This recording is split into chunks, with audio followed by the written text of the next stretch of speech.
Salut à tous et bienvenue dans un nouvel épisode de J'ai rien compris. Et aujourd'hui les amis, on s'attaque à du lourd, du velu, du alambiqué, du difficultueux. Je trouve ça tout à fait bouleversif. Aujourd'hui les amis, c'est Kubrick.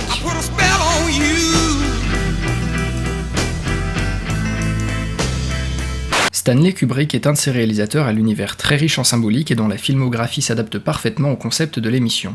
En presque 50 ans de carrière, il nous a livré pas moins d'une quinzaine de films dans des genres très variés, allant du film de guerre au péplum en passant par la comédie, le film d'horreur et la science-fiction. Et on peut dire sans trop se mouiller qu'il a pondu un film allant d'excellent à révolutionnaire dans chacun de ces genres. L'est-il ? Pour évaluer de manière quantitative le talent de Stanley, on pourrait dire que sur une échelle allant de la Crow à la Carmélite, c'est au moins une délirium. Je ne vous insulterai pas en résumant chacun de ces films, parce qu'il y en a beaucoup et que j'ai la flemme. Mais regardez-les, hein, c'est bien. On arrive donc directement en 1968, année de l'assassinat de Martin Luther King, de l'élection de Nixon et de la naissance de Mathilde Seigner. Mon mari est un bouffeur de minous. Comment elle a été mise au cou là ? Mais, relevez ici sa bête ! 1968, c'est également l'année de sortie de 2001, l'Odyssée de l'espace, le film du jour. Le film commence en nous emmenant dans les plaines africaines il y a de cela plusieurs millions d'années. À l'époque où personne n'était un berbe. T'es toujours là, toi ?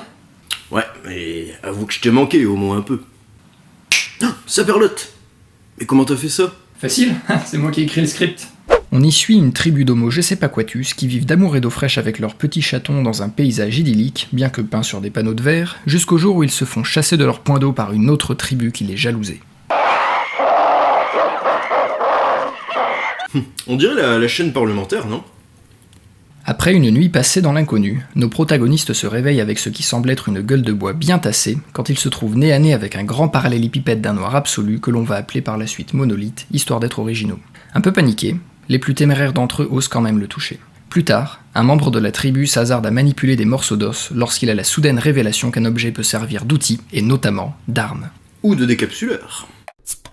Fort de son nouveau savoir, notre tribu peut alors reprendre l'avantage en expulsant les envahisseurs de leur point d'eau. Lançant alors triomphalement son arme dans les airs, le film nous propose une des ellipses les plus longues de l'histoire du cinéma. Plus longue encore que le laps de temps entre la sortie de 2 tomes du Trône de Fer. On se retrouve directement dans les années 2000. Et oui, le film a un peu dépassé sa date de péremption. Et cette ellipse est très intéressante puisqu'elle en dit long sur le regard que porte Kubrick sur l'humanité. L'os, la première arme de l'histoire, devient un satellite équipé d'armes atomiques, comme c'est expliqué dans une version antérieure du script. Ce qui veut dire que pendant plusieurs millions d'années, l'humanité a progressé technologiquement, et ses outils avec elle, mais qu'au final rien n'a changé. Nous ne sommes toujours que des animaux luttant les uns contre les autres avec nos armes. Waouh, c'est un peu déprimant. La caméra de Stanley nous balade alors en orbite autour de la Terre où l'on peut voir des satellites et une station spatiale en forme de roue et oh mon Dieu ! Regardez-moi ces effets spéciaux. On est 9 ans avant la sortie du premier Star Wars, c'est magnifique. Une navette transportant un dénommé Floyd se dirige vers la roue et on a droit à une séquence au cours de laquelle la navette aligne son mouvement sur celui de la station, les deux entrant ainsi dans une sorte de danse sur fond de valse de Strauss. On apprend que Floyd est un scientifique américain envoyé sur une base lunaire du nom de Clavius pour une raison restée secrète. Une fois à bord de la station spatiale, Floyd taille le bout de gras avec d'autres scientifiques visiblement inquiets qui lui demandent de quoi il retourne. Le mot a été répandu qu'une épidémie sévit à Clavius, mais Floyd reste vague et se carapate dans un autre vaisseau, direction la Lune.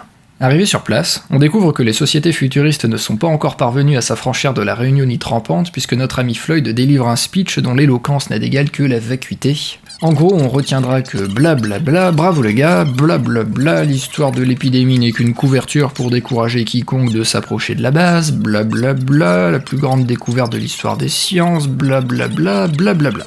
Alors que le suspense quant à la nature de l'événement dont tout le monde parle commence à se faire des plus pesants, notre ami Floyd se rend enfin sur les lieux. En chemin, on apprend qu'ils ont affaire à une structure d'origine inconnue délibérément enfouie sous le sol lunaire il y a quelques 4 millions d'années. Tu veux dire à peu près au même moment où le premier monolithe est apparu ? Coïncidence ? Je ne crois pas. Arrivé sur place, on découvre que la structure mentionnée était, oh surprise, un autre monolithe, apparemment identique à celui contemplé par nos ancêtres. Et qu'est-ce que fait un être humain normalement constitué lorsqu'il observe quelque chose d'unique ? Il le détruit. Alors il le mange. Alors il l'achète.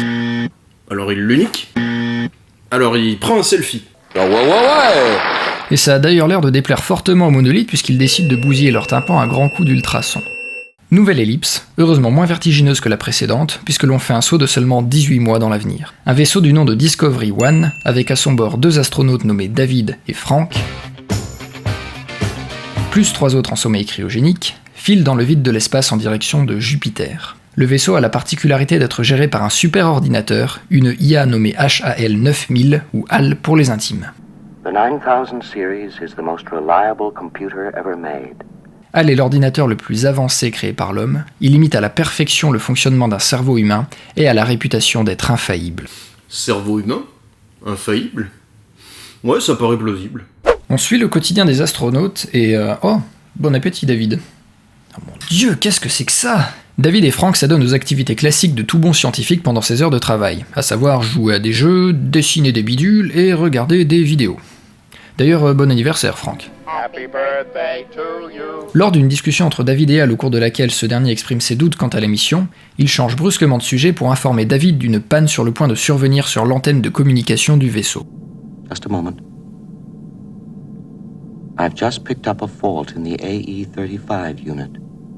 Ce dernier effectue alors une sortie pour aller récupérer la pièce défectueuse.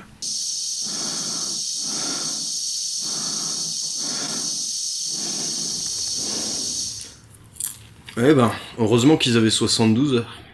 Étrangement, David et Frank sont incapables de trouver le moindre défaut dans le module rapporté de la sortie, ce qui laisse tout le monde quelque peu pantois. Le centre de commandement informe alors les astronautes que d'après eux, Hal aurait commis une erreur en prédisant la panne.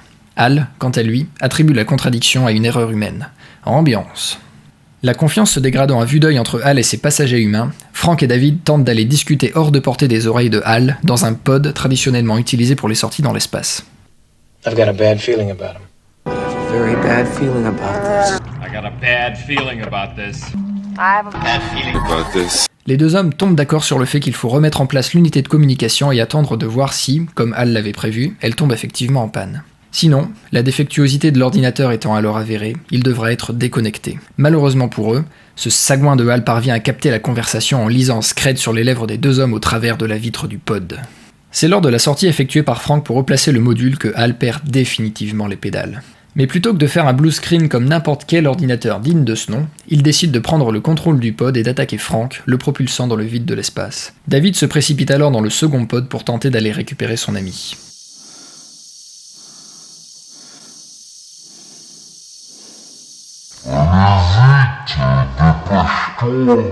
Pendant que David est occupé, Hal poursuit son affaire en tuant les 3 scientifiques endormis. Alors que David revient vers le vaisseau, les sas se trouvent fermés et Hal refuse de les ouvrir, arguant que la présence des humains menace le succès de la mission.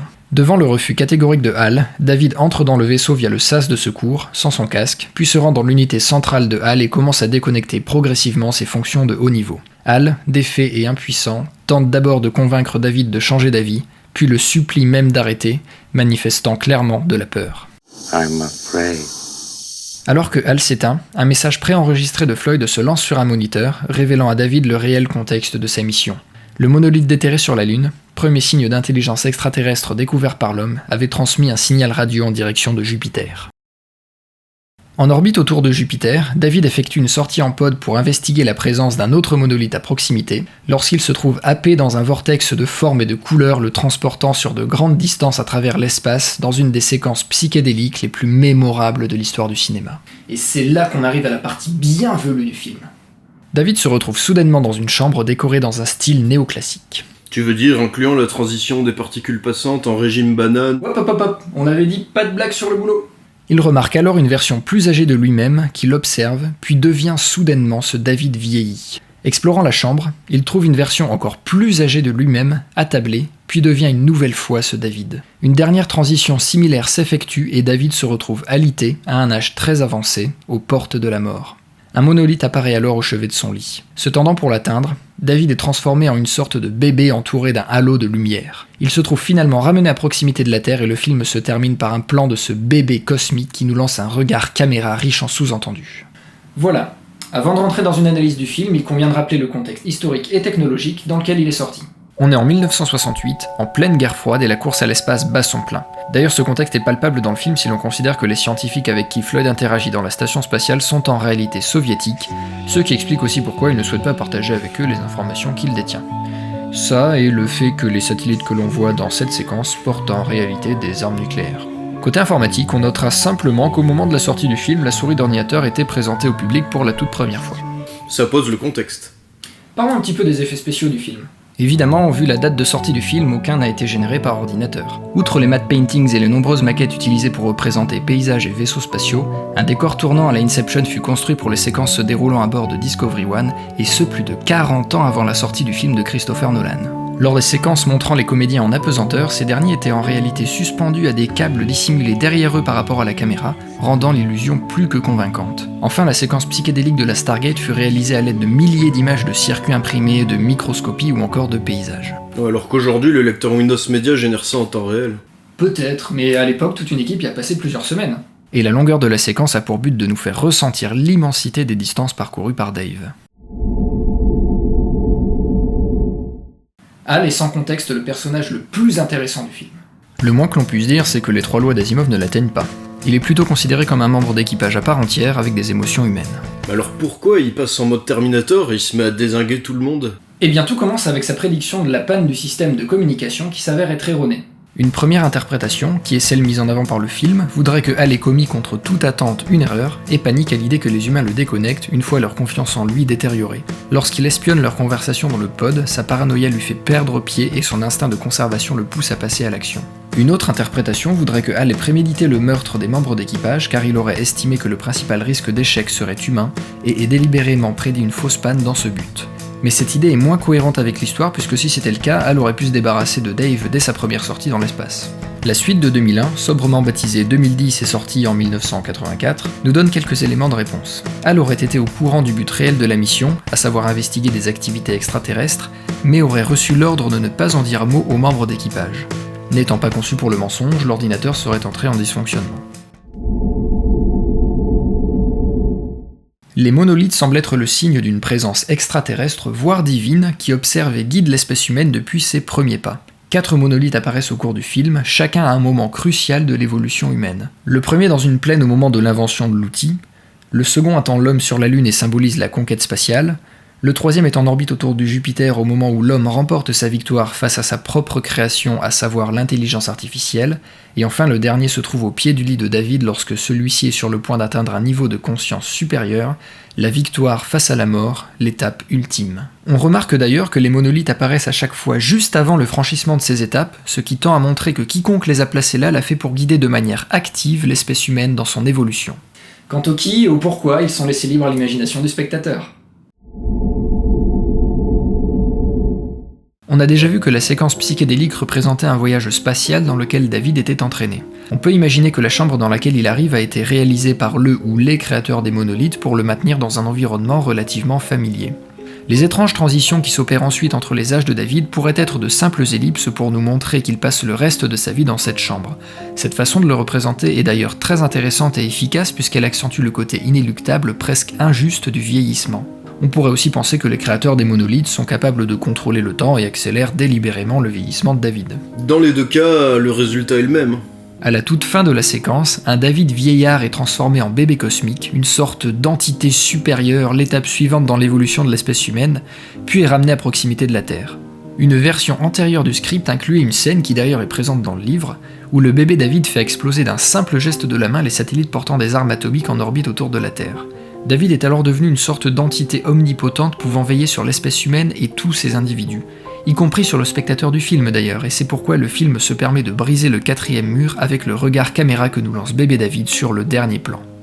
Voilà, si aujourd'hui le film est unanimement considéré comme un chef-d'œuvre, à l'époque de sa sortie, et ça risque de devenir une habitude dans l'émission d'ailleurs, l'accueil critique du film a été plutôt polarisé. Si les conquis ont été nombreux, certains ont critiqué sa lenteur et son manque de dialogue en les prenant pour un manque d'imagination. Ouais. Pas d'accord.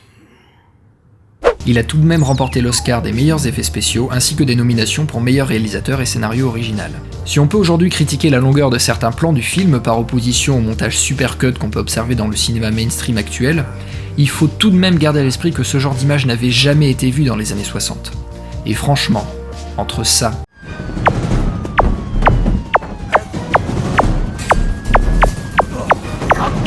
et ça,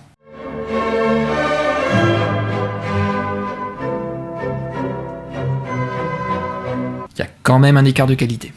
Bien que 3 suites aient été écrites par Arthur C. Clarke, une seule a été adaptée au cinéma en 1984. Par Pentagric. Quoi ? Bah ouais, Kubrick, 4 côtés, 5, Pentagric. Non? Non, par Peter Yam. Yams. Hayams? Cette suite souffre souvent de la comparaison avec le premier, mais vaut quand même le détour. Tiens, voilà un extrait. Christ, this thing is big. I am right behind you. Que dire sur 2001 si ce n'est qu'il est incontournable? Il a quand même réussi à faire passer le genre de la SF, jusqu'ici considéré comme de la série B au mieux, dans un registre cinématographique sérieux et digne d'intérêt pour les critiques ciné un peu prout-prout. Il a en tout cas inspiré des générations de cinéastes et d'auteurs de par son style visuel, sa musique, les thèmes qu'il aborde et la façon qu'il a de les aborder. Plus qu'un classique de la science-fiction, c'est un monument du cinéma que tout amateur du genre se doit d'avoir vu au moins une fois. Ce film est une invitation au voyage, un stimulant pour l'imaginaire, un terreau fertile pour les questionnements métaphysiques les plus vertigineux, une fresque regorgeant d'idées novatrices et révolutionnaires, un catalyseur Bref, il est bien, de réflexion sur l'humanité, sa place dans l'univers.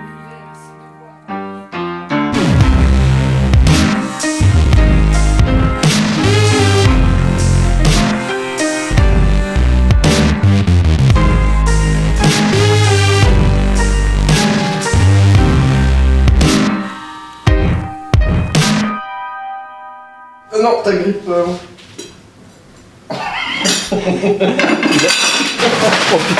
Oh putain. Il est pas rassuré.